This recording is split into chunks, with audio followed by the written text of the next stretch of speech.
बिस्मिल्लाहिर्रहमानिर्रहीम अस्सलाम वालेकुम। मैं हूं करामत मुगल और मेरे साथ हैं सईद बलोच साहब, सीनियर जर्नलिस्ट हैं, सुप्रीम कोर्ट कवर करते हैं। सईद बलोच साहब, इस वीडियो में हम बात करने जा रहे हैं तीन उन ख़वातीन की जिनकी कहानियाँ सोशल मीडिया पर बहुत वायरल हैं। उन्होंने अपने आप को साबित किया है कि वो ना सिर्फ आयरन लेडीज़ हैं बल्कि इस कौम के मेहमारों की बेहतरीन निगहदाश्त और तरबियत करने वाली ख़वातीन हैं। आपने नाम सुना होगा ताहिरा राजा का, फिर नाम सुना होगा खदीजा शाह का, सनम जावेद ख़ान का, लेकिन आज हम बात शुरू करने वाले हैं एक खातून जिनका नाम है फहमीदा बेगम, और वो 6 माह से कोट लखपत जेल में कैद हैं। फहमीदा बेगम की स्टोरी ये है कि जब उनको 9 मई के वाक़यात में थाने में बंद किया गया तो उनका बेटा उनसे मिलने गया, तो पुलिस ने बग़ैर किसी कसूर के, बग़ैर किसी वजह के फहमीदा बेगम के साथ उनके बेटे को भी जेल में बंद कर दिया, और इस बात को अब 6 माह गुजर चुके हैं। क्या कानून इतना इख्तियार पुलिस को देता है कि वो अगर किसी की वालदा है जेल में, उससे मिलने जाएं हवालात में, बल्कि बेटे को भी साथ बंद कर दे और 6 माह तक इंसाफ भी ना दिया जाए? ये हो क्या रहा है और इसका रिजल्ट आगे क्या निकलेगा? बहुत शुक्रिया करामत मुगल साहब। अच्छा करामत मुगल साहब, मैं पहले समझता था कि मैं ही बहुत ज़्यादा भोला और सीधा साधा हूँ, लेकिन आपने जैसे इस वीडियो का इंट्रोडक्शन वो कराया ना, तो अब मुझे यकीन हो गया कि मुझसे भी ज़्यादा कोई भोला, कोई सीधा साधा बंदा इस दुनिया में मौजूद है और उसका नाम करामत मुगल है। ये मैं आप पे तंज नहीं कर रहा, ये मैं वाकई आपकी, ये मैं दिल से स्टोरी कर रहा सर हूँ। मैं वही मैंने बात, आपको बताया था सर कि मैं वही स्टोरी बात क्यों कर रहा करना हूँ, चाह रहा मैं हूँ। वही बात कर रहा हूँ आपसे कि आप बहुत ज़्यादा सीधे साधे। मुझे एक बात बताएं, रिजीम चेंज के बाद से इस मुल्क में आइन और कानून है किधर? जो आप कह रहे हैं कि आइन कानून के मुताबिक ऐसे नहीं हो सकता सर तो वैसे पीटीआई नहीं हो के लिए तो सकता, कानून है ना। पुलिस, सर मैं वही कह रहा हूँ, पीटीआई के लिए कानून नहीं है, वरना इनके खिलाफ जिस तरीके से इनको रगड़ा लगाया जा रहा है, इतने महीने हो चले, पहले तो जो था वो था, वैसे तो रजीम चेंज के बाद से ही इन्होंने रंदा फेरना शुरू कर दिया था पीटीआई के खिलाफ, लेकिन 9 मई के वाकयात के बाद से सबसे ज्यादा ये चीजें चल रही हैं। 9 मई के वाकयात के बाद से कौन सा ऐसा कानून है जो जिसका इतलाक पीटीआई के ऊपर होता है? सिर्फ एक है, और वो है जंगल का कानून। पढ़ लो तो बंद कर दो, पढ़ लो तो बंद कर दो। अब देखें कि पूरी सियासी जमात को उधेड़ के रख दिया गया, कारकुनों को गिरफ्तार किया गया। सिर्फ पंजाब के अंदर जो रिपोर्ट सुप्रीम कोर्ट में जमा हुई थी उसके मुताबिक 10,000 से जायद सियासी कारकुन सिर्फ पंजाब में गिरफ्तार हुए हैं, और ये वो हैं जो इन्होंने सुप्रीम कोर्ट में जमा करवाई थी तफसीलात, जो रिकॉर्ड पर है। रिकॉर्ड नहीं है वो इससे भी ज्यादा। जी जी, इससे भी ज्यादा है। और आपको पता है कि पिछले दिनों, बल्कि ये 9 मई के वाकयात के बाद से पुलिस की बर्बरियत की क्या आ रहे हैं कि घरों में छापे मारते हैं, लड़के उठाते हैं, मर्द उठाते हैं, उनको थानों में बंद करते हैं, फिर 5-5, 10-10 लाख रुपए के दरमियान जहां पर जो डील हो जाए, जिसकी जिस तरीके से चमड़ी उतार सकें वो उसकी चमड़ी उतार के फिर उनको रिहा कर दिया जाता है। और ये वो लोग हैं जो किसी तौर पर रिकॉर्ड के ऊपर लाए नहीं जाते, सिर्फ लाया जाता है, दिहाड़ी लगाई जाती है, अगवा किया जाता है, अगवा बराए तवान की वारदात होती है और पुलिस उसके बाद बंदे रिहा कर देती है। ये वो लोग हैं जो सिर्फ ऑन रिकॉर्ड हैं पेपर के ऊपर, जिनके बारे में ये तमाम तर तफसीलात मौजूद हैं, जिनके बारे में ये तफसीलात नहीं है, जैसा मैंने अभी बताया कि उठाकर लोगों को गायब किया जाता है, डील की जाती है, जिसपे जितने जिसकी औकात हो उसके मुताबिक पैसे लेके छोड़ दिया जाता है। तो अगर ये सारी चीज़ें कैलकुलेट करें तो शायद ये तादाद, मैंने एक इसी तरह की वो पढ़ी थी खबर कि तकरीबन 50,000 के करीब कहा गया था कि लोग 9 मई के वाकयात में मुलविस हैं। 50,000, तो आप अंदाज़ा लगाएं कि कितने बड़े स्केल पर आप किसी सियासी जमात को उसके खिलाफ ऑपरेशन करने का इरादा रियासती इदारों का हमें नज़र आता है। फिर खैबर पख्तूनख्वा की सूरत हाल अलग है, बलोचिस्तान की अलग है, सिंध की अलग है, आज़ाद कश्मीर की अलग है, गिलगित बल्तिस्तान की अलग है। ये सारी चीज़ें अगर आप कैलकुलेट करें तो मेरे ख्याल में ये लाख से भी 2-3 लाख पे जाके कहीं ये टोटल पॉलिटिकल वर्कर्स बनते हैं, जिनको शायद इन्होंने सियासी इंतकाम का जो निशाना बना रहे हैं। तो आप देखें कि पीटीआई के लिए कोई कानून नहीं है, बस ये है कि रगड़ के रखो, जिस तरीके से जितना इनको दबा सकते हो, मार सकते हो, इनको इन पर तशद्दुद कर सकते हो, बर्बरियत कर सकते हो, फस्तायत इनके खिलाफ जो है वो कर सकते हो, वो सारी खुल के करो। रियासती इदारों को यार मुकम्मल आपने इख्तियार है। कल वो वीडियो देखी है जो शेर अफजल मरवत ने इबाद फरूक के छोटे बेटे को इमरान खान की पानी की बोतल दी है। जी जी, मैंने वो वीडियो देखी थी। आप कैसे अगली नस्ल को चेंज करेंगे अपने सर आप में? यही आप क्या बात कर रहे है, हैं? यही बात हमने पहले भी मैंने आपको कहा था कि करामत मुगल साहब हमारे मसला ये यहाँ नहीं है। ऐसा क्यों नहीं हो रहा, कोई मीडिएटर आए, कोई ये जो जहाँ तक सिचुएशन चली गई है वहां से इसको वापस लेके आए। नहीं, मेरा नहीं ख्याल कि इसका इसके लिए रिजल्ट मीडिएटर अच्छा नहीं नहीं है। नहीं नहीं, मीडिएटर की यहाँ पर जरूरत नहीं है मेरे ख्याल में। पाकिस्तान को सर इस मुल्क तरह तो के, हमारा है सर ना, सुने, मुल्क दोनों हमारा साइड्स है, अपनी सर है। सुने तो सही ना, हमें एक बार इन चीज़ों की ज़रूरत है। देखें, आप तब तक मुल्क की बेहतरी की जानिब नहीं जा सकते जब तक आपके मुल्क की एक गालिब अक्सरियत के जहन में ये बात ना हो कि हमने मुल्क को बेहतर करना है। मुल्क किन मसाइल का शिकार है, किन लोगों की वजह से है, वो गलतियां क्या क्या हैं जिसकी वजह से हम इस पिछले 75-76 साल से हम वो गोल चक्कर दायरे के गिर्दी जो है ना वो हम घूमते जा रहे हैं, सीधी सड़क पे तो हम चढ़ ही नहीं रहे। तो मेरे ख्याल में ये क्राइसिस, अल्लाह का वो है ना कि हर मुश्किल के बाद आसानी होती है, तो ये मुश्किल है, इस मुश्किल के बाद इंशाल्लाह आसानी भी आएगी।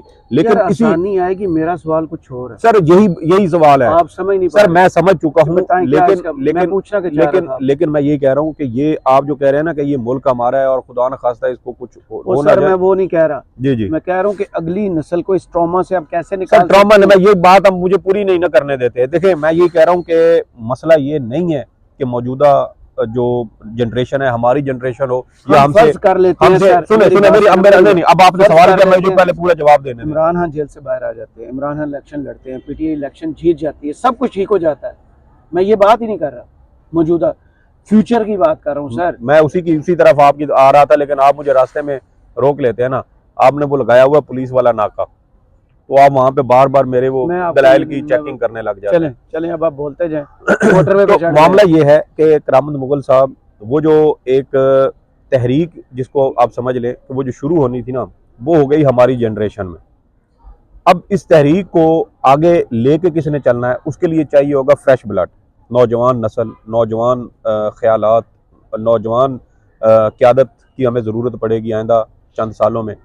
तो उसके लिए आप देखें कि स्कूल के बच्चों को देखें, मुझे आज भी वो हैरत होती है कि जब ये गलबन इमरान खान साहब के घर के ऊपर हमला हुआ था ना 8 मार्च 2023 को, तो उस वक्त ये एक बच्चे थे, इस्लामाबाद में ये रैली निकली हुई थी, तो वो बच्चों ने एक नारा लगाया, चोर पै गए, चोर पै गए, अद्धी राती चोर पै गए। 3-4 बच्चे थे गाड़ी के अंदर, वो शीशों से बाहर निकले हुए थे अपने फैमिली के साथ, और वो बच्चे ये नारा लगा रहे थे, चोर पै गए, चोर पै गए, अद्धी राती चोर पै गए। तो मुझे वहां से इस चीज़ का एहसास हुआ कि मामलात अब सिर्फ मेरे और आपकी जनरेशन पर नहीं है, ये ऑलरेडी गल बद गई। अगली गल बद गई। अभी आप देखें कुछ दिन पहले सनम जावेद साहबा के बच्चों का भी इसी तरह का एक बयान चल रहा था, और उन्होंने इल्ज़ाम लगाया था कि हमारी वालदा बेटे का इंटरव्यू उर्दू पॉइंट पे, और उन्होंने कहा था कि हमारी वालदा को मरियम नवाज साहिबा ने अपनी जिद की वजह से जेल में रखा हुआ है, और हम उनकी किसी बात, वो आगे उन्होंने लिखा हुआ था कि उनकी कोई बात नहीं मानेंगे, या इस तरह का कुछ वो प्रॉपर वो वर्ड था। तो आप देखें कि बच्चे भी इस चीज़ को समझ रहे हैं कि मामलात किस वजह से हो रहे हैं, खराबी की वजह कौन है, और ये खराबी क्या है। जी जी, मैंने खत भी पढ़ा है, खत भी पढ़ा है, और 2-3 खतूत जो पिछले चंद दिनों में आए। अफसर का बहुत शुक्रिया जी जी कि उन्होंने डंडा और ये वो चीज़ें मेरे से बरामदी के लिए टाइम मांग लिया। वो चाहते तो तोप और टैंक भी लिख सकते। बिल्कुल बिल्कुल, ये असल में वो एक, आपको पता है पुरानी हमारे यहाँ एक ज़रबुल बिसल भी अब बन चुकी है कि इस पाकिस्तान की पुलिस इतनी काबिल है कि अगर इनको हाथी ढूंढने का कहा जाए ना, कि हाथी को गिरफ्तार करना, तो ये हाथी ढूंढने के लिए नहीं जाएंगे, ये बाहर से कोई और जानवर पकड़ लेंगे और उसको मार मार के ना उसकी खाल उधेड़ते हुए उसको कहेंगे हाँ भाई मान जा के तू ही हाथी, और वो मान जाएगा कि हाँ जी मैं ही हाथी हूँ। तो ये यहाँ पर भी यही हो रहा है। और उसने बिल्कुल ये ठीक बात की है कि पुलिस की हिरासत में है, पेट्रोल बम वहाँ पर कहीं पूरे जो 6 माह बाद रिकवर कर रहे हैं, और सबसे बड़ी बात यह है कि जहाँ पर ये लोग मौजूद थे वहाँ पर पेट्रोल बम का कोई इस्तेमाल हुआ ही नहीं था, यानी कि कोर कमांडर हाउस के बाहर। और ये सारी बातें अगर उस वक्त सामने आ जाती तो एक अलग बात थी। पेट्रोल बम की पहली इस्तेलाह इस्तेमाल हुई थी जब कहते हैं कि जमान पार्क पर पुलिस ने रेड किया था, और वहां पर जो पीटीआई के लोग थे उन्होंने पंजाब पुलिस के ऊपर पेट्रोल बम, वो भी वीडियो साबित हुई बाद में कहीं और की। वो इधर की थी, लाल मस्जिद ऑपरेशन की बहुत जी। पुरानी वीडियो थी। वो भी प्रोपेगेंडा जी के जी। लिए यूज तो वो भी बहरहाल एक्सपोज हो गई फौरी तौर पर। देखिए ना, सोशल मीडिया का यही तो आजकल हम बार बार इस चीज का जिक्र करते हैं कि अब आप झूठ नहीं बोल सकते। हर चीज जो है ना, वो चंद सेकंड, चंद मिनट में वो सोशल मीडिया के ऊपर आपकी वो सारी प्रोपेगेंडा आपका एक्सपोज हो जाता है। तो ये जो मर्जी कर लें, ये नौजवान नस्ल को, मौजूदा को तो अपने खिलाफ ये कर ही चुके हैं।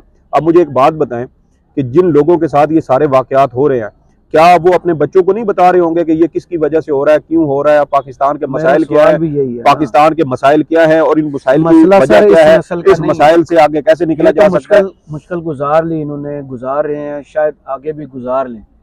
मसला असली नस्ल, अगली नस्ल का है। आपने उनका ज़हन किधर लगा दिया है, वो ज़हन बहुत स्ट्रांग हो जाएगा। सर ये देखें, अभी तक मैंने ऐसी कोई चीजें जिस चीज, तरफ जा रही हैं सुने वो सुने बहुत खतरनाक मेरी है। मेरी बात सुने, अभी तक मैंने ऐसी कोई चीज नहीं देखी कि पीटीआई के कुछ लोग रियासत की सालमियत के हवाले से किसी ने कोई कोई ऐसी कोई बात करे। मैंने आज तक, अभी तक नहीं देखी।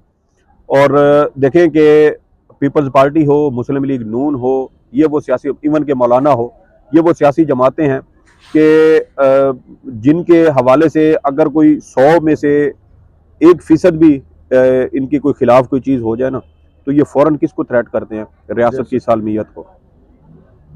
सिंधु देश वो उधर बना था, मशरकी पाकिस्तान बना था, तो सिंधु, ग्रेटर पंजाब जनाब और क्या कुछ नहीं है बिलावल ने उस क्या वक्त। पिछले दिनों कहा था कि सिंधु देश वाले हालात पैदा ना करें। तो सर बात यह है कि इन ही सियासी जमातों ने मुल्क की सालमियत के खिलाफ ये बात करते हैं। महमूद अचकजई हो या जितने भी ये लोग हों, जो पीडीएम के बैनर के नीचे जितने भी लोग थे, इत्तेहादी हों सारे, वो सारे इसी माइंड सेट के लोग थे। और वो यही बात करते थे कि अगर इनके अपने जाती मफादात को ज़रा सा भी उसको ठेस पहुंचे तो ये फ़ौरन बात करते हैं रियासत की सालमियत के ऊपर। मैंने पिछले 1.5 साल में और ख़ास तौर पर 9 मई के वाक़यात के बाद से अब तक किसी पीटीआई रहनुमा की जानिब से या सोशल मीडिया के ऊपर, क्योंकि हम बहुत ज़्यादा इन चीज़ों को देख रहे होते हैं, मुशाहिदा कर रहे होते हैं, तो मैंने अभी तक सोशल मीडिया पर भी ये चीज़ नहीं देखी कि किसी की जानिब से ये कहा गया हो कि रियासत की सालमियत के हवाले से कोई बात की जाए। इवन कि आप देखें कि 14 अगस्त से पहले एक साजिश पीटीआई के खिलाफ ज़रूर की जा रही थी कि नून लीग के कुछ लोग मिल के, और ये इन्होंने पाकिस्तान का झंडा जलाना था और जाहिर ये करना था कि ये लोग पीटीआई के हैं और उससे पीटीआई के खिलाफ प्रोपेगेंडा किया जाता। लेकिन मामला ये हुआ कि वो बात पहले लीक हो गई और सोशल मीडिया के ऊपर वो सारी चीज़ें लोगों ने एक्सपोज कर दी। और फिर एक वीडियो शेयर भी हुई सोशल मीडिया पे पाकिस्तान का झंडा जलाने के हवाले से, किसी लड़के ने वो रिकॉर्ड की हुई थी। लेकिन मज़े की बात यह है कि वो वीडियो भी सबसे पहले नून लीग की एक खातून ने शेयर की हुई थी। तो देखे ना कि आप जब पकड़े जाते हैं, जब भी आप कोई प्रोपेगेंडा करने दूसरा मुझे लगते हैं, बताएं, आपकी हमने उसमें कुछ वीडियो में शुरू में मैंने कहा था खदीजा शाह, सनम जावेद, तैयबा राजा और अब हमीदा बेगम। खदीजा शाह के बारे में अपडेट ये है कि उनका आज केस था, उसमें उन्होंने कहा है कि आप लाहौर से बाहर लेकर इन्हें नहीं जा सकते, इनकी नज़रबंदी ऐसी रहेगी। हमने खदीजा शाह का लेटर, इनका सनम जावेद का लेटर भी बताया कि उन्होंने क्या कहा है और जेल के अंदर बैठ के लिखा है। मज़े की बात यह है कि इतनी जुर्रत जेल के अंदर बैठ के बहुत कम लोगों में होती है कि वो चैलेंज करें उस कानून के उन सुकम्स को जहाँ पे वो समझती हैं कि हिट करना चाहिए और लोगों को पता चलना चाहिए। फहमीदा बेगम का आपने भी थोड़ी सी, अब हमारे पास इन्फॉर्मेशन बहुत कम थी उनके बारे में, आपने उनके बारे में जो इन्फॉर्मेशन पढ़ी, क्या फील होता है, किस तकलीफ से इस वक्त गुजर रही होंगी? मजबूत हो चुकी होंगी, साथ बेटा है, फैमिली से अलग होंगी? करामत मुगल साहब, ये सिर्फ एक फैमिली नहीं है। मुझे कुछ महीने पहले मैंने ट्विटर पर ही एक लड़की की एक ट्वीट देखी थी। वो लड़की अमेरिकन नेशनल थी, वो लड़की भी, उसकी वालदा डॉक्टर थी। वो अमेरिका से यहाँ पे आए हुए थे, 9 मई के वाक़यात हुए तो उसकी वालदा भी एहतजाज में शरीक थी और ग़ालिबन वो भी कोर कमांडर हाउस लाहौर के बाहर ही मौजूद थी और वहाँ से उनकी वालदा को भी गिरफ़्तार किया गया। और उस वक्त से लेकर उस लड़की की वालदा को आज भी जेल में रखा गया है। घर वालों की सही तरीके से मुलाकात, देखे ना, अजियत देने का तरीका क्या होता है कि एक बंदे को ज़्यादा से ज़्यादा मेंटल टॉर्चर दो। मेंटल टॉर्चर क्या है कि आप जेल के अंदर उन लोगों की अहल खाना के साथ, उनके बीवी बच्चों के साथ, कोई औरत है तो उसके बच्चे हैं, शौहर है, उनके साथ मुलाकात ना करवाएं। मतलब कि 6 महीने से सनम जावेद की अपने बच्चों के साथ मुलाकात नहीं हुई। इवन के पिछले दिनों खबर आई कि जब दोनों मियाँ बीवी को लाया गया उधर लाहौर कचहरी में, तो एक को शौहर को बख्शी खाने में रोक लिया गया और सनम जावेद को गाड़ी से उतरने नहीं दिया गया, ताकि और दोनों मियां डीएसपी बीवी इस ड्यूटी पर था कि दोनों एक दूसरे को देख जी एक पुलिस अफसर इस ड्यूटी पर उसको तैनात किया गया था कि दोनों मियां बीवी एक दूसरे की झलक भी ना देख सकें। तो आप अंदाजा लगाएं कि किस तरीके से लोगों को तोड़ने की कोशिश की जा रही है, किस तरीके से उनको मेंटल टॉर्चर दिया जा रहा है, और इसका मकसद सिर्फ यही है कि लोगों को ज्यादा से ज्यादा अजियत दी जाए। ये एक तरह का ना वो ऐसे लगता है कि जैसे कुछ साइकोपाथ किस्म का बंदा है जो ये सारी चीजें करवा रहा है। फिर आप वो देखें जो फहमीदा मिर्जा की आपने बात की, फहमीदा बेगम, सॉरी फहमीदा बेगम, अब ये 9 मई के वाकयात में इनको गिरफ्तार किया गया। इनके बेटे को पता चला तो वो पुलिस स्टेशन में अपनी वालदा की बारे में दरियाफ्त करने गया तो पुलिस ने उसको भी पकड़ लिया। अब दोनों माँ बेटा गुज़श्ता 6.5 माह से ये दोनों को कैद किया हुआ है। जी दोनों को कैद किया हुआ है, ना जमानत हो रही है, ना मुकदमात में अदालतों में पेश किया जाता है।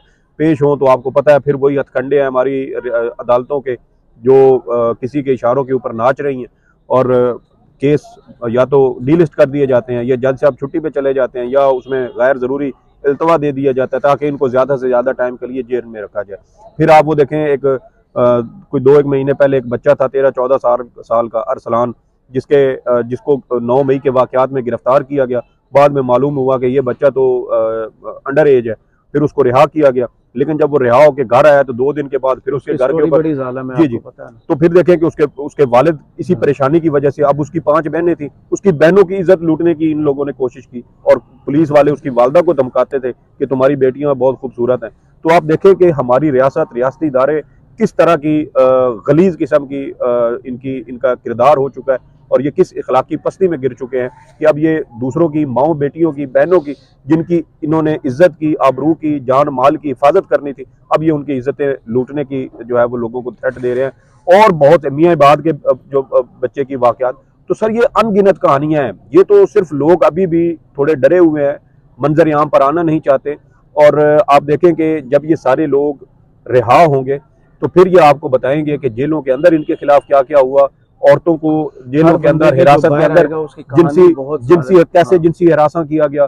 तो ये अल्लाह खैर करे, ये वक्त बहुत ज़्यादा तो गुजर चुका है, जो रह गया है इंशाल्लाह वो भी बहुत जल्द गुजर जाएगा। हमारी तो दुआ है कि ये तमाम जो सियासी वर्कर्स हैं ये अल्लाह इनको रिहाई दे, क्योंकि सियासी वर्कर कभी भी दहशतगर्द नहीं हो सकता, वो किसी भी सियासी जमात से हो, आप उसको किसी सूरत दहशतगर्द साबित नहीं कर सकते। जो दहशतगर्द होते हैं वो उनकी नज़रिया और होता है, उनकी सोच और होती है, उनके तौर तरीके उनके और होते हैं। ये सियासी वर्कर हैं जो तोड़ फोड़ तो कर सकते हैं लेकिन आप उनको दहशतगर्द नहीं कह सकते। बहुत शुक्रिया सईद बलोच साहब आपके तजिए का। कमेंट्स बॉक्स में ज़रूर बताइएगा ये वीडियो आपको कैसी लगी। इजाज़त दीजिए, अल्लाह हाफ़िज़।